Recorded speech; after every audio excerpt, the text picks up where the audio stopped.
Hai semua, salam sejahtera. Berjumpa lagi kita di dalam channel Cikgu Elvista. Jadi hari ini saya akan berkongsikan mengenai motivasi kepada adik-adik yang telah menerima keputusan untuk semester 2 dan juga semester 3 STPM. Di mana apa yang ingin saya sampaikan pada hari ini adalah berkaitan dengan keputusan, di mana banyak yang telah PM saya beritahu tentang keputusan mereka, dan saya lihat dan ada yang saya balas, ada yang belum lagi saya balas, saya mohon maaf. Tapi apa yang boleh saya pastikan di sini adalah di mana setiap daripada satu kegagalan itu pasti akan ada sebuah kejayaan yang akan menyusuri, yang akan menjadi titik tolak kepada kejayaan kita di masa akan datang. Di mana di sini apa yang ingin saya sampaikan kepada adik-adik yang baru sahaja menerima keputusan ulangan 2 ataupun semester 2 dan juga semester 3 untuk STPM. Di mana apa yang ingin saya sampaikan di sini sekali lagi seperti saya kata tadi adalah untuk memberikan motivasi kepada anda. Mungkin di dalam peperiksaan anda memperoleh F, gagal apa semua, dapat mencapai target yang ingin anda perolehi, tapi percayalah kepada apa yang saya pegang hingga hari ini. Dan saya sendiri bukan datang daripada seorang yang mempunyai kepandaian yang maksimum, mempunyai kejayaan daripada kecil saya seorang yang pandai, tidak. Di mana hari ini saya ingin bercerita bagaimana saya memotivasikan diri saya sehingga saya mampu pergi ke tahap ini. Dan saya berharap saya mampu untuk menghabiskannya sehingga akhir pengajian saya nanti. Dan apa yang ingin saya sampaikan kepada adik-adik semua, di mana permulaan saya daripada prasekolah itu adalah tahap pertama persekolahan yang telah saya perolehi daripada yang diberikan oleh ibu bapa saya, di mana saya dihantar ke sekolah pada masa itu, iaitu di prasekolah di tempat tinggal saya. Tidak jauh daripada tempat tinggal saya, tidak 5 minit macam tu daripada rumah saya ke tempat ke prasekolah pada masa tersebut. Dan saya masih ingat pada masa yang sama saya punya guru sekarang ini, Cikgu Julia, masih lagi mengajar di tempat yang sama daripada tahun abang saya sehinggalah kepada adik saya. Dia mengajar daripada satu generasi ke satu generasi, dan semua adik-beradik saya telah diajar oleh Cikgu Julia di prasekolah Kerangan, kalau tak prasekolah Kerangan. Dan di sana saya belajar dijaga oleh datuk saya sendiri yang menjaga saya semasa saya belajar di prasekolah, sebab saya tak nak pergi sekolah. Ya, pada masa itu saya tak nak pergi sekolah. Lepas itu, selepas saya menamatkan sekolah di prasekolah, tamat pengajian prasekolah, saya pergi ke Tadika Kemas Sekolah Kebangsaan Orang Kaya Temenggung Tanduk, di mana di sana saya diajar oleh Cikgu Licha, dan sampai sekarang ini Cikgu Licha masih mengajar di SFK Seratok, di SK OKT Tanduk. Jadi di sana saya belajar banyak perkara daripada zaman kecil saya. Dan seterusnya saya menyambung pengajian ke sekolah menengah, ke sekolah rendah di Sekolah Kebangsaan Orang Kaya Temenggung Tanduk, di tak jauh juga dari rumah saya. Dan di mana di sana saya belajar seperti yang saya kata, bagaimana saya memotivasikan diri. Daripada saya tahun 1 hingga tahun 4, satu perjalanan yang agak sukar bagi saya, di mana saya tidak tahu membaca, tidak tahu mengira. Tapi pada masa tersebut saya telah dimasukkan ke kelas pemulihan dan saya diajar oleh Cikgu Ida, dan sekarang ni beliau telah berkhidmat. Baru sahaja posting ke kawasan ataupun ke kampung halaman beliau, dan saya sangat mensyukuri kerana saya berjumpa dengan insan-insan hebat seperti Cikgu Ida. Kerana daripada tidak tahu membaca, saya belajar tak tahu membaca dalam English, dalam bahasa Melayu, dalam pengiraan matematik. Memang saya masuk kelas pemulihan. Jadi daripada kelas pemulihan tersebut, seperti saya kata, saya bukan orang hebat, saya bukan orang pandai. Jadi saya bermula daripada tidak tahu membaca selama 4 tahun, dan saya dilepaskan dari kelas pemulihan pada tahun 4. Dan apabila saya keluar daripada kelas tahun 4 tersebut, di mana pada masa itulah saya dah mula tahu mengira. Jadi apabila saya telah mengalami perkara tersebut, jadi satu perubahan yang drastik yang telah saya alami. Dan saya menempuhi seterusnya di tahun 6 seperti yang dulu adalah menempuhi UPSR, di mana di UPSR saya belajar seperti anak orang lain, seperti ibu bapa yang lain. Ibu bapa saya juga memberikan yang sepatutnya bagi saya. Dan apabila di peringkat UPSR, saya juga tidak memperolehi straight A macam anak-anak orang lain, ataupun membanggakan ibu bapa dengan straight A. Tapi saya sangat bersyukur kerana kedua-dua ibu bapa saya sentiasa memberikan galakan, sentiasa memberikan dorongan. Pada masa tersebut saya hanya dapat 1A, yang lain B, dan ada 1C.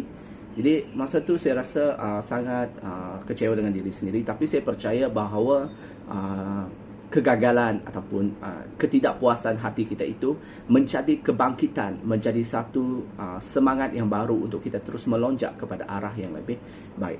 Dan daripada permulaan itulah saya mula untuk belajar dengan lebih tekun lagi, dan saya pergi ke sekolah menengah.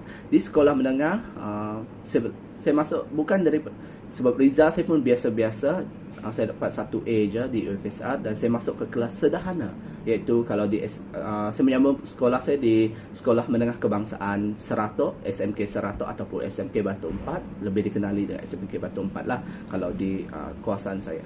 Jadi apabila saya masuk di sana, saya masuk kelas sederhana ataupun kelas tingkatan 1D.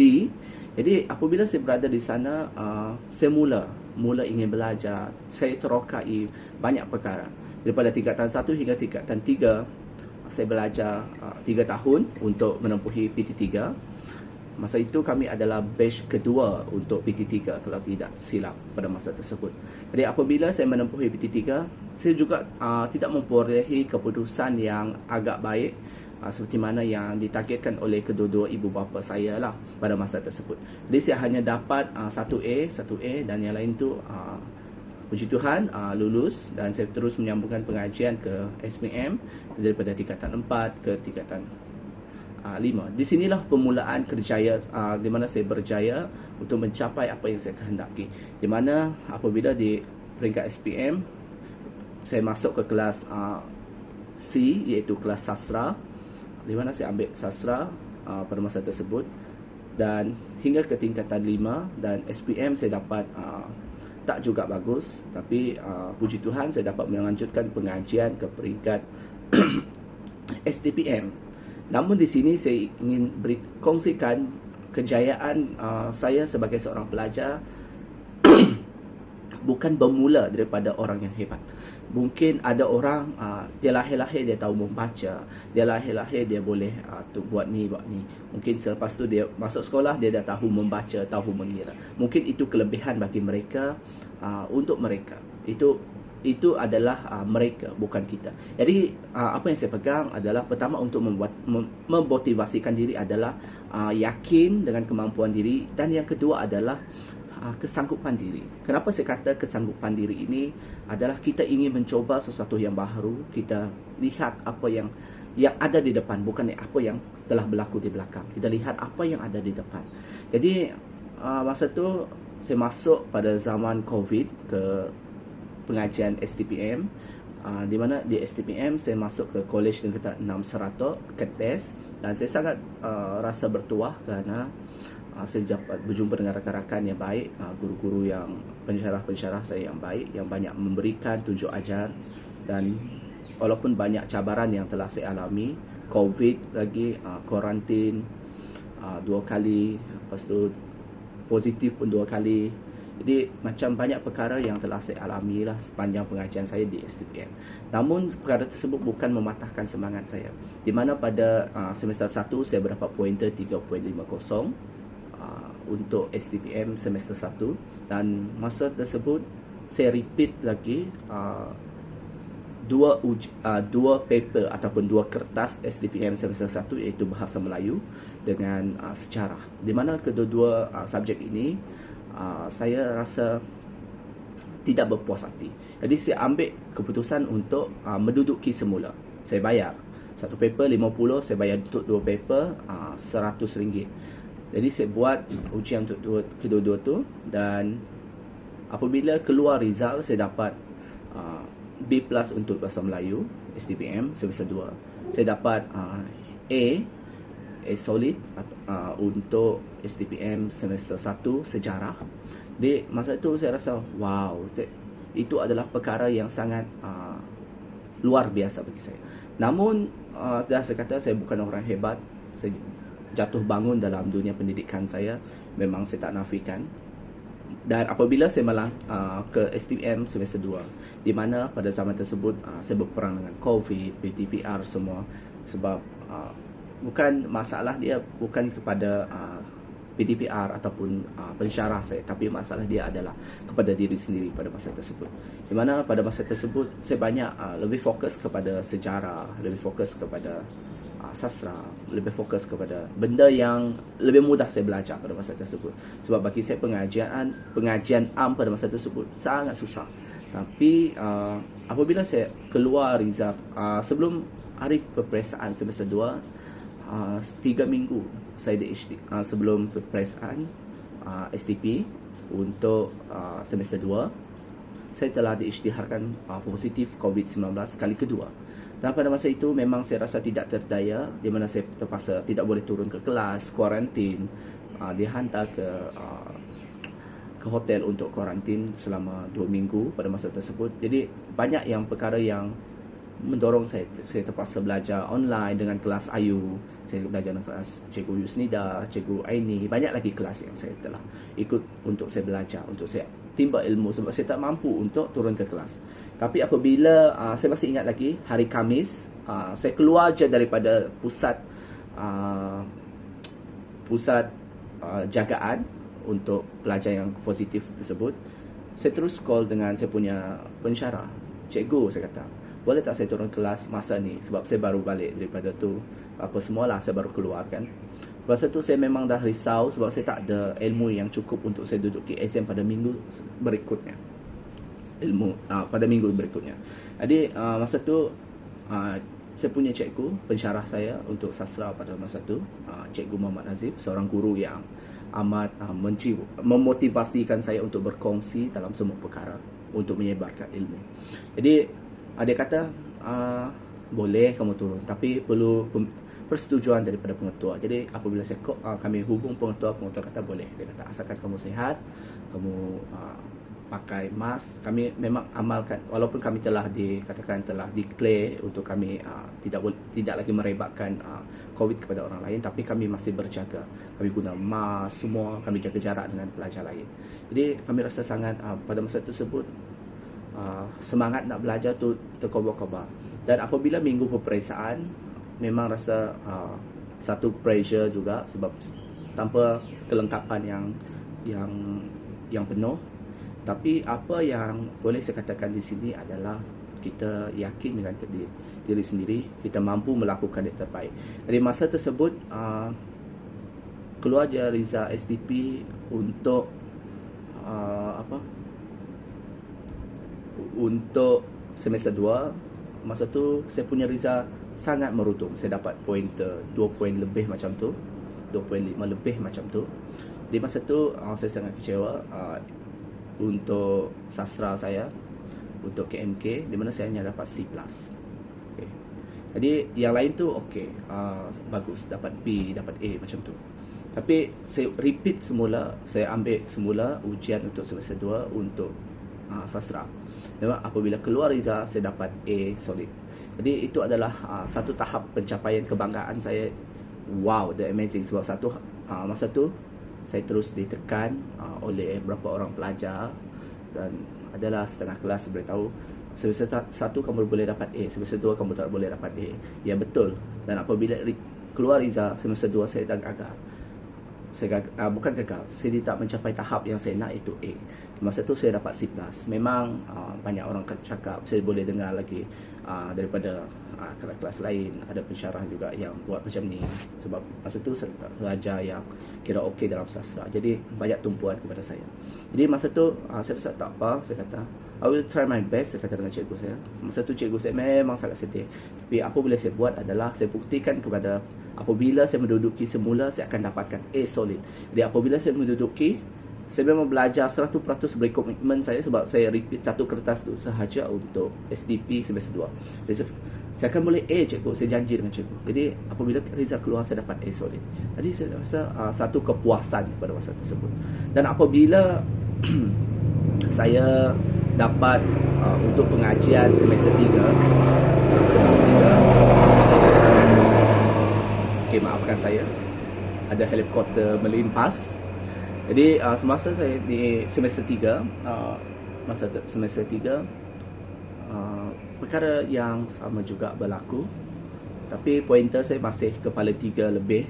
Tapi apabila penuh keluar, saya dapat pointer 3.58. Jadi apabila pointer 3.58 ini saya tidak mampu, saya kata kepuasan tu belum sebab apabila cikgu saya tanya, apabila keluarga saya tanya, kamu rasa kamu dapat berapa? Saya kata 3.5, macam tu pun saya dah bersyukur sangat, saya kata. Tapi apabila keluar result saya dapat 3.58, saya sangat walaupun orang lain mungkin tidak menghargai, tapi I know what I do, macam tu.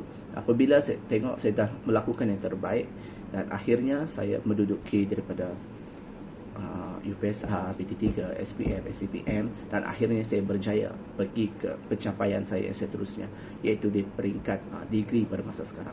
Jadi apabila sampai di peringkat degree adalah apabila saya berjauhan daripada keluarga, daripada negeri Sarawak, pergi ke Pulau Pinang, belajar dalam bidang yang saya minati, iaitu dalam bidang pendidikan.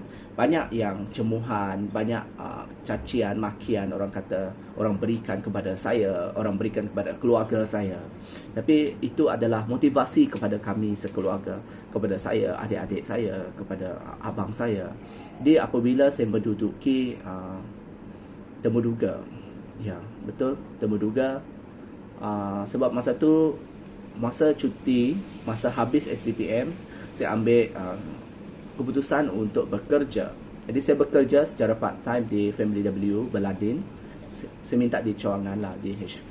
Tapi saya ditempatkan di Beladin, agak jauh juga daripada tempat tinggal saya, dari kampung halaman saya 1 jam, macam tu. Sebab perlu naik ferry lah, apa semua. Apabila perkara tersebut berlaku, saya tidak mempunyai cukup perancangan untuk saya belajar ulang kaji untuk masuk dalam bidang pendidikan buat masa sekarang. Jadi apabila saya bekerja, jadi saya buat video semua, simulasi mengajar semua dalam keadaan yang tergesa-gesa. Jadi apa yang saya lakukan di sana adalah banyak yang saya lihat adalah memang peluang nak masuk itu adalah agak sukar, tapi kita percaya dengan rezeki apa yang Tuhan berikan. Jadi apabila saya telah berjaya tersebut, dan saya ingin berkongsi pengalaman itu kepada adik-adik, tuan-tuan, perempuan, kakak-kakak, abang-abang semua, bagi membantu kita semua untuk mencapai satu tahap yang lebih baik lagi untuk keluarga kita. Sebab bagi saya adalah kejayaan saya pada masa kini, pada masa sekarang, bukan kerana saya hebat, bukan kerana saya pandai. Banyak lagi yang perlu saya terokai, banyak lagi ilmu yang perlu saya cari, yang perlu saya lihat, pengalaman orang yang perlu saya lihat, perlu saya teladani. Tapi adalah kerana ibu bapa saya. Di mana saya lihat pengorbanan ibu bapa saya itu menjadi tiang, menjadi wadah kepada saya untuk terus berjuang, untuk mencapai cita-cita saya. Di mana kalau orang lihat kepada sejarah saya sendiri, saya bukan datang daripada keluarga yang berpendidikan tinggi. Jadi macam bagaimana saya mampu sampai ke tahap ini, walaupun ibu bapa saya bukan seorang yang mempunyai pendidikan tinggi. Tapi saya sangat bersyukur kerana ayah saya, bapa saya, ibu saya sangat memahami cita-cita saya, sangat memahami kehendak saya pada masa tersebut. Lepas SDPM, bapa saya tidak merancang untuk saya menyambung pengajian. ke peringkat yang seterusnya. Tapi disebabkan tekadnya saya kata saya nak sambung ni, kalau saya dapat saya akan sambung. Jadi apabila saya dapat tawaran dalam untuk ijazah sarjana muda pendidikan di USM lagi tu, itu menjadi konflik pula kepada ibu saya untuk melepaskan saya ke Pulau Pinang. Bukan senang untuk seorang ibu yang anak dia sentiasa dengan dia, anak sentiasa menemani dia pergi pasar, anak sentiasa menemani dia buat sebuah kerja di rumah, jaga adik semua, hantar adik ke sekolah. Tapi itulah pengorbanan ibu saya yang sampai masa kini, kalau saya setiap hari, bukan setiap hari, adalah seminggu 2-3 kali kami akan berkongsi, call antara satu sama lain, visi antara satu sama lain. Itu yang menjadikan kadang-kadang perpisahan kami antara lautan, kita katakan lautan. Jadi memang agak berat, tapi apa yang saya nak katakan di sini untuk membatasikan adik-adik yang memperolehi rizal yang kurang baik, saya katakan kurang baik, bukan tidak baik, kurang baik. Di mana apabila adik-adik ada yang kata dengan saya risau tak dapat sijil, untuk dapat sijil STP. Saya kata apabila anda telah memberikan 100 komitmen terhadap apa yang anda lakukan dan semuanya tidak berpihak kepada anda, jangan lupa bahawa di luar sana lebih banyak lagi peluang yang boleh anda terokai. Walaupun anda tidak berjaya dalam bidang pendidikan, anda tidak berjaya dalam bidang ini, tapi ada bidang yang lebih luas lagi di luar sana, iaitu bidang kemahiran. Mungkin kita tidak dapat melihat secara keseluruhan, secara luas pada masa kini, tapi apabila anda telah melangkah dalam sesebuah perkara itu, jangan takut untuk menghadapi dugaan dia. Sebab setiap perjuangan, setiap halangan pasti ada sebuah kemanisan di hujungnya. Sebab itu kita mula daripada yang pahit, kita mula daripada yang terbaik. Kadang-kadang saya pun rasa rendah diri apabila saya masuk USM. Saya tanya kawan, kawan tanya saya berapa keputusan STP, mereka kata 4 flat. Oh my god, saya kata. Semua kata 4 flat. Lepas tu kawan saya yang satu lagi, berapa dia? 3.98, 3.97, 92, 8 lebih macam tu. Saya hanya 3.58. Jadi macam rendah diri tu. Tapi apabila saya melihat adalah usaha kita. Jadi motivasi saya kepada adik-adik adalah jangan berputus asa. Walau apapun yang terjadi, anda telah melakukan yang terbaik, anda telah membanggakan ibu bapa anda. Dan ingatlah bahawa setiap perjuangan pasti akan ada satu kejayaan yang luar biasa. Di mana pada masa ini, apa yang anda lakukan adalah sahut cabaran. Itu yang boleh saya katakan. Sahut cabaran, baru anda mampu untuk menunjukkan bahawa anda yang percaya. Okey, itu sahaja motivasi saya pada hari ini. Moga adik-adik yang telah mendapat result STPM yang baik, sambung pengajian anda, jangan berhenti setakat STPM, sambung ke bidang yang seterusnya yang anda minati. Okey, kita jumpa lagi pada next content. Bye.